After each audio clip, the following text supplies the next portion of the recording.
नमस्कार दोस्तों, स्वागत करते हैं आप सभी का एक बार फिर से आपके अपने YouTube चैनल एजुकेशन की 86 में। तो बिहार में बहार है और नौकरियों की बौछार है। एक बार फिर से बिहार कांस्टेबल की वैकेंसी निकाल दी गई है 8,415 पदों की। आपको बता दें कि इससे पहले 11,880 पदों की जो वैकेंसी निकाली है उसका अभी तक पीईटी यानी कि फिजिकल इफिशिएंसी टेस्ट जो है वो कंप्लीट नहीं कराया गया है। लेकिन आपको बताया गया है कि इसका जो दौड़ है वो कब होने वाला है और कब तक होने वाला है, उसका जानकारी मैंने एक वीडियो के माध्यम से आपको दिया भी है। तो वीडियो को अंत तक उसको भी देख लीजिएगा, लिंक दे रखा है डिस्क्रिप्शन में। हमने लिंक आज एक्टिवेट कर दिया गया है दोस्तों, ये नई वैकेंसी को आवेदन करने के लिए। तो कैसे करना है आवेदन ये बताएंगे आपको इस वीडियो के माध्यम से, और क्या गलती नहीं करनी है फॉर्म भरते समय, अन्यथा फिर से आपका फॉर्म रिजेक्ट हो जाएगा। 2 बार तो फॉर्म बिल्कुल मत भरिएगा, क्योंकि उसमें बहुत कैटेगरी ऐसे लड़कों का था जो कि 2 बार फॉर्म भर के अपना फॉर्म रिजेक्ट करवा चुके हैं, और वो इस बार एग्जाम में पिछले साल बैठने का उनको मौका खो चुके हैं। तो आपको ये गलती नहीं करना, और क्या क्या गलती सुधार करना है हमें ये भी हम बताएंगे वीडियो के माध्यम से। तो चलिए लेकर चलते हैं इन सब की अपडेट की तरफ। और हाँ दोस्तों, एक चीज़ और, जो भी मेरे भाई बंधु चैनल पे नए हैं तो प्लीज़ चैनल को सब्सक्राइब कीजिएगा बेल आइकन दबा के, ताकि हर वीडियो का नोटिफिकेशन आप तक सबसे पहले हमारे चैनल के माध्यम से आपको पहुंचता रहे। एजुकेशन की 86 आपके साथ जुड़ा हुआ है और आपके साथ जुड़ा रहेगा। बिहार की नौकरियों को लेकर या फिर बिहार के किसी भी जॉब अपडेट को लेकर या इंडिया लेवल के किसी भी जॉब अपडेट को लेकर भी हम आप तक शेयर करते हैं, साझा करते हैं। दोस्तों कल मैंने एक वीडियो दिया था, इसका नोटिफिकेशन आप लोगों तक नहीं गया है, इसको देखिएगा। बिहार कांस्टेबल का तैयारी करने वाला हर छात्र इसको देखेगा, क्योंकि यहाँ पे रणनीति बताई है हमने, कट ऑफ बताया है, सिलेबस बताया है कि क्या होना चाहिए और कैसे कट ऑफ आपको निर्धारित किया गया था पिछली बार और इस बार क्या करना है आपको।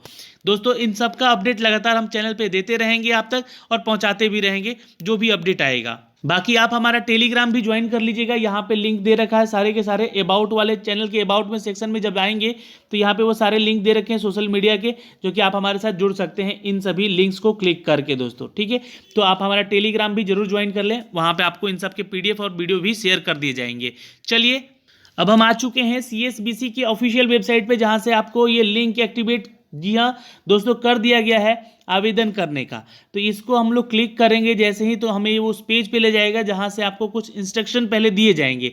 जी हाँ दोस्तों, जैसे कि रजिस्ट्रेशन कैसे करना है, तो पहला स्टेप ही आपको रजिस्ट्रेशन का है, दूसरा स्टेप एप्लीकेशन फॉर्म भरने का है, और तीसरा अपडेट आपको देखने का है, स्टेटस चेक करने का है कि आपका फॉर्म भर चुके हैं या नहीं भर चुके हैं। तो ये काम लास्ट में जरूर कर लीजिएगा। ओके दोस्तों, जैसे ही आप रजिस्ट्रेशन वाले लिंक पे क्लिक करते हैं तो ये आपको उस पेज पे लेकर आएगा जहाँ से आपके वो सारे डिटेल बताए गए हैं। आप देख लीजिए, यहीं पे पूरा सीन सुन लीजिएगा, तो फॉर्म भरने को करके बताने का भी जरूरत हमें नहीं पड़ेगा।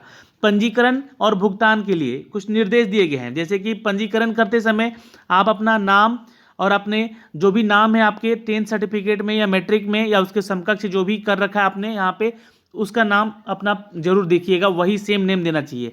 मिस्टर, मिस, श्रीमती, श्रीमान, डॉक्टर नहीं लगाइएगा। जी हाँ, चूंकि आप डॉक्टर तो हैं नहीं, यहाँ पे 12th पास ही आवेदन कर रहे होंगे यहाँ पे, आशा करते हैं। तो ये सारी चीज़ें मिस्टर, मिसेज, श्रीमती, श्रीमान मत लगाइएगा आप लोग। राष्ट्रीयता आपका सिर्फ नागरिकता जो है भारत का होना चाहिए।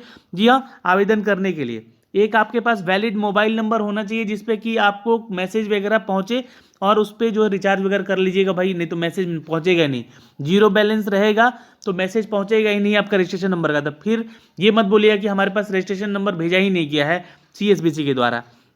ईमेल आईडी भाई आपका एक वैलिड होना चाहिए, ऐसा वैलिड कि उसका पासवर्ड आपको याद रहना चाहिए। बहुत लोग मोबाइल में डाल के भूल जाते हैं और उसी से अपना प्ले स्टोर वगैरह चलाते रहते हैं, तो बहुत लोग पासवर्ड भूल जाते हैं। तो कोई दिक्कत नहीं है, पासवर्ड रिकवर हो जाता है, लेकिन आपको एक वैलिड आपके पास ईमेल आईडी होना चाहिए, जिसके के ऊपर आपको ये सारे डिटेल भेजे CSBC जब आप फॉर्म भरेंगे। तो बिहार राज्य की अगर डोमिसाइल है आपके पास, तभी आपको कैटेगरी का फ़ायदा मिल सकेगा। यानी कि अगर आप मान लीजिए अदर स्टेट से हैं, सपोज मान लीजिए कि आप मध्य प्रदेश से हैं और मध्य प्रदेश के SC ST कैटेगरी में आते हैं या OBC में आते हैं और चाहते हैं कि यहाँ भी मुझे आरक्षण का फ़ायदा मिले, तो बिल्कुल नहीं मिलेगा जब तक आपके पास बिहार का डोमिसाइल नहीं रहेगा।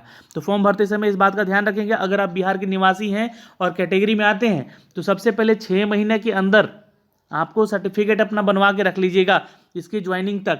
जी हाँ दोस्तों, वो स्वीकार किया जाएगा, अन्यथा नहीं स्वीकार किया जाएगा आपका सर्टिफिकेट। इस बात का ध्यान रखेंगे। और दूसरी चीज़ें, आरक्षण कोटि ईडब्ल्यूएस है, ईबीसी है, बीसी है, एससी है, एसटी है और महिला कैटेगरी भी है। महिला कैटेगरी में ओबीसी में जो छात्राएं आएंगी उनको 3% का आरक्षण मिलेगा भाई अलग से, यानी कि 35% का आरक्षण नीतीश कुमार की सरकार ने दे रखा है और 3% का आरक्षण और मिलता है ओबीसी की महिलाओं को। तो ये 38% ओबीसी की महिलाओं को टोटल आरक्षण मिल जाता है। तो समझ लीजिए कि उनका फाइट कितना आसान हो जाता है इन कंपैरिजन बॉयज़ के। दोस्तों, लिंग यानी कि आपका जो मेल या फीमेल है ये आपको बताना होगा यहाँ पे फॉर्म भरते समय।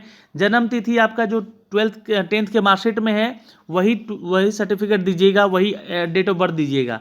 1 अगस्त 2020 से पहले दोस्तों ये आपका बेस ईयर माना जाएगा और उसी से आपका एज कैलकुलेट किया जाएगा। एज की अगर हम बात कर ले दोस्तों तो ये बता चुका हूँ पहले भी कि 18 से 25 साल तक का ही छात्र इसको आवेदन करेगा। जो SC ST कैटेगरी में है उसको 30 साल, जो BC EBC EWS में है उसको 25 और 28 साल का यहाँ पे कैटेगरी बताया गया है कि आपको एज रिलैक्सेशन यहाँ पे मिलेगा। बिहार राज्य के गृह रक्षक की बात कर ले, जो लोग होमगार्ड में काम कर रहे हैं, तो EWS में अगर आते हैं वो, तो अधिकतम उम्र उनका यहाँ पे दोस्तों महिलाओं का 30 साल है, वहीं पुरुषों का भी 30 साल है, 18 से 30 साल। BC EBC कैटेगरी वालों को 32 साल रखा गया है और महिलाओं को 33 साल। SC ST कैटेगरी में 35 साल और महिलाओं को भी 35 साल यहाँ पे एज क्राइटेरिया दिया गया। ये किसके लिए है? तो जो लोग होमगार्ड में ऑलरेडी काम कर रहे हैं और वो बिहार पुलिस में आना चाहते हैं तो वो फॉर्म भरेंगे, उसका एग्ज़ाम देंगे, तो उनके लिए आरक्षण थोड़ा है यहाँ पर। जो लोग बिहार राज्य के निवासी नहीं हैं उन्हें होमगार्ड में आवेदन करने का मौका नहीं दिया जाएगा, उनका चयन नहीं होगा भाई, साफ साफ यहाँ पे लिख दिया गया है, इसलिए ध्यान दीजिएगा। अब रही बात फॉर्म भरने का, फीस चार्ज आपसे लिया जाएगा। ओके, फीस चार्ज जो है जनरल कैटेगरी के छात्रों से 450 रुपये लिया जा रहा है, वहीं EWS भी 450, EBC और BC भी 450, लेकिन जो कैटेगरी SC ST में आते हैं उनसे 112 रुपये फीस चार्ज लिया जा रहा है और ये सारी चीज़ें आपको GST इंक्लूड भी किया जाएगा। तो आपको फीस भरने में 500 रुपये का लगभग खर्चा पड़ेगा और जो SC ST से हैं उनसे 200 रुपये, लगभग 150 रुपये खर्चा बढ़ सकता है। आवेदन जो है भुगतान करते समय सावधानी बरतनी है। क्या गलती नहीं करना है तो इस बात का ध्यान रखिएगा। आपका रजिस्ट्रेशन सिर्फ एक बार होना चाहिए, एकल पंजीकरण के लिए भुगतान करना होगा।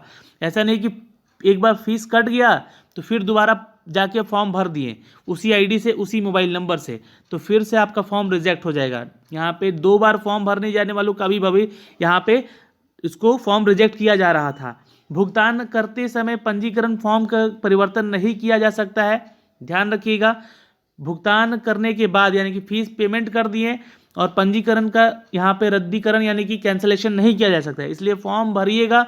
भुगतान करने से पहले एक बार पूरा स्टेटस चेक कर लीजिएगा कि सही सही भरे हैं कि नहीं, इसलिए भुगतान करने से पहले आवेदक को सभी विवरण को जांच करना होगा। अगर बिजली या इंटरनेट की विफलता के चलते आपका बैंक का लिंक चला जाता है और आपका पैसा कट जाता है तो उसका जिम्मेदार जी हाँ दोस्तों आप होंगे और आवेदक को सफल पंजीकरण संदेश नहीं मिल पाएगा और शुल्क 7 दिन के बाद आपको वापस किया जाएगा।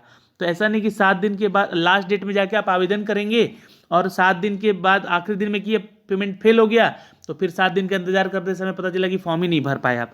इसलिए आप लोगों को 7 दिन पहले ही, जैसे कि 14 दिसंबर लास्ट डेट है तो 7 दिसंबर से पहले ही आप लोग आवेदन कर लीजिएगा, तब गलती का सुधार करने का आपको कुछ चांस है भाई, नहीं तो फिर ठीक है, समझ गए ना।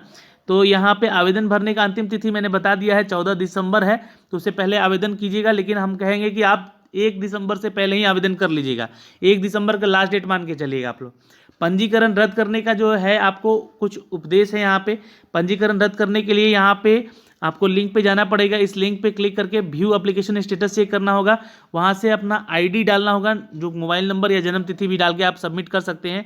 वहाँ पे सबमिट करने के बाद फाइनली कैंसिल का रजिस्ट्रेशन का ऑप्शन आएगा, तब जाके कैंसिल कीजिएगा। आप कैंसिल क्यों कीजिएगा?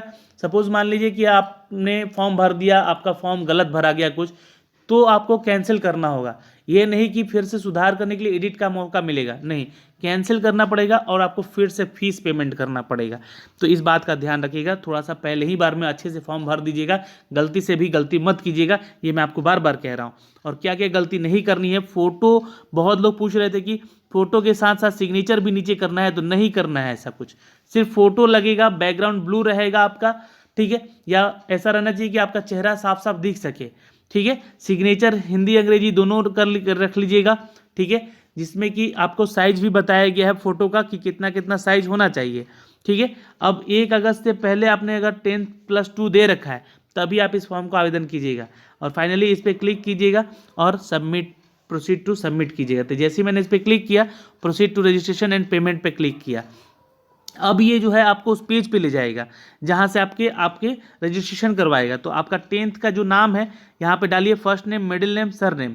अगर आपके पास सिर्फ मान लीजिए कि किसी का नाम है राहुल कुमार, सिर्फ नाम है राहुल कुमार, तो अब राहुल कुमार जो है इसका जो लास्ट नेम कुमार हो गया और राहुल फर्स्ट नेम हो गया, तो मिडिल नेम में कुमार मत डाल दीजिएगा, इसके चलते भी फॉर्म रिजेक्ट होता है। क्योंकि जो मैट्रिक का सर्टिफिकेट होता है आपका, तो फर्स्ट नेम और लास्ट नेम कंसीडर कर लेता है। हाँ, राहुल कुमार सिंह नाम है उसका, तो सिंह सरनेम में चला जाएगा, कुमार फिर मिडिल नेम में आ जाएगा।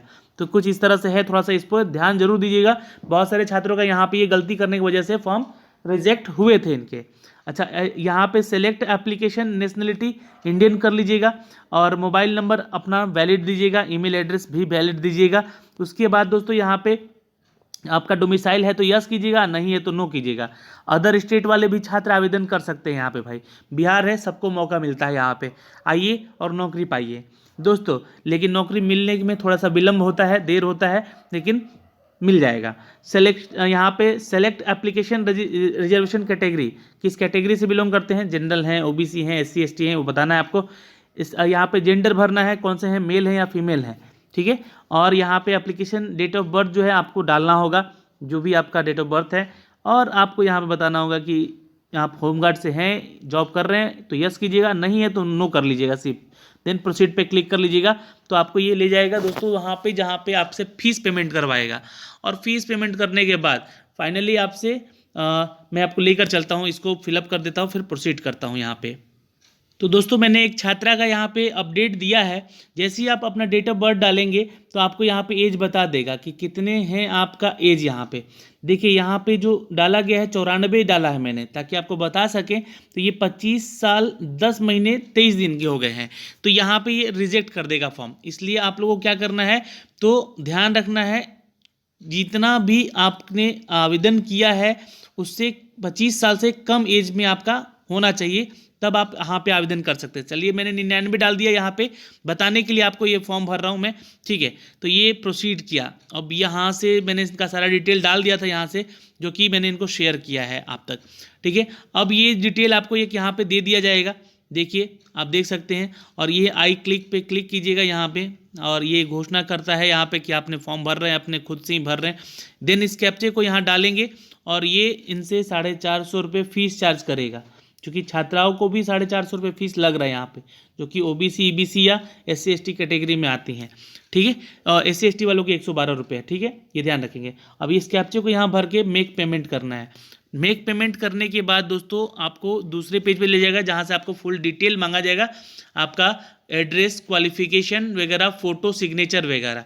फ़ोटो सिग्नेचर का जो मैच है वो मैं आपको बता देना चाहता हूँ। यहाँ पे जैसे ही आप यहाँ पे इस कैप्चे को डालेंगे तो ये बोलेगा कि क्या आप श्योर हैं अपनी डिटेल के साथ, तो ओके कीजिएगा और ये आपको उस पेज पे ले जाएगा जहाँ से आप पेमेंट कर सकते हैं अपने इस एग्ज़ाम के लिए। तो यहाँ से देख सकते हैं नेट बैंकिंग के through, debit bank, credit card के थ्रू आप पेमेंट कर सकते हैं। जिसके भी थ्रू आपको पेमेंट करना होगा आप लोग यहाँ से क्लिक करके कर लीजिएगा। अब उसके बाद दोस्तों आपको ले जाएगा उस पेज पे जहाँ पे आपके एप्लीकेशन फॉर्म में आपसे बोलेगा कि अपना डिटेल भरिए। एड्रेस हो गया, क्वालिफिकेशन डिटेल हो गया, उसके बाद आपका फ़ोटो और सिग्नेचर हो गया। ठीक है, ये सारा डिटेल आपसे भरवाएगा वहाँ पे। ठीक है, और वो पोस्ट पूछेगा, यहाँ से आपको पेमेंट होकर एक डिटेल मिल जाएगा कि आपका पेमेंट कम्प्लीटली हो गया है। देन आपको ये प्रेफरेंस वाला लिंक खुलेगा, यहाँ पे आपको पोस्ट प्रेफरेंस बताना होगा कि कौन सा पोस्ट प्रेफरेंस आपने डाला है। ठीक है, तो आपने यहाँ पे डालना है दोस्तों BISF का, सपोज मान लीजिए, या फिर बिहार सैन्य पुलिस का, या फिर डिस्ट्रिक्ट पुलिस का, जो भी आपको प्रेफरेंस है डालना है वो डाल दीजिएगा यहाँ से। ओके, अब यहाँ पे दोस्तों जो भी अपडेट है अपना शॉर्ट डिटेल वगैरह आपको यहाँ पे डालना होगा। फादर नेम डालना होगा, मदर नेम, मटेरियल स्टेटस, ये सारा क्वालिफिकेशन डिटेल इसके बाद भरने होंगे। ये देख सकते हैं यहाँ से क्वालिफिकेशन डिटेल भी आप यहाँ से फिलअप कर सकते हैं। इसके रिगार्डिंग मैट्रिक, 10th और अपना सारा सर्टिफिकेट वगैरह का बता दीजिएगा। यहाँ पे ग्रेजुएशन कर रहे हैं तो उसका भी बता दीजिएगा अगर कर रहे हैं, और एज क्राइटेरिया में आप हैं तो आप इसके लिए आवेदन कर रहे हैं। एड्रेस डिटेल भर दीजिएगा और फाइनली आप यहाँ पे एक डिटेल बताइएगा यहाँ पे कि क्रिमिनल केस में कहीं नहीं तो हैं आप, यहाँ पे यस और नो में पूछेगा, और डिटेल यहाँ पे एड्रेस भर के बता दीजिएगा फाइनल, और उसके बाद आपसे फ़ोटो और सिग्नेचर मांगेगा। अब यहाँ पे जो सिग्नेचर फ़ोटो मांगेगा दोस्तों, उसमें आपको बताया गया है कि 3.5 cm से लेकर यहाँ पर 4.5 cm तक का फोटोग्राफ का साइज होना चाहिए। और यहाँ पे देख सकते हैं 2 मंथ से पुराना फ़ोटो नहीं होना चाहिए। इन शार्प आपका फोकस जो है क्लियर होना चाहिए। ये कुछ इस तरह से फ़ोटो आपका होना चाहिए, ठीक है, तब जाके आपका फॉर्म यहाँ पे एक्सेप्ट किया जाएगा। सिग्नेचर आपका हिंदी अंग्रेजी दोनों में मांगा जा रहा है, इसलिए इसको ध्यान में रखिएगा फॉर्म भरते समय।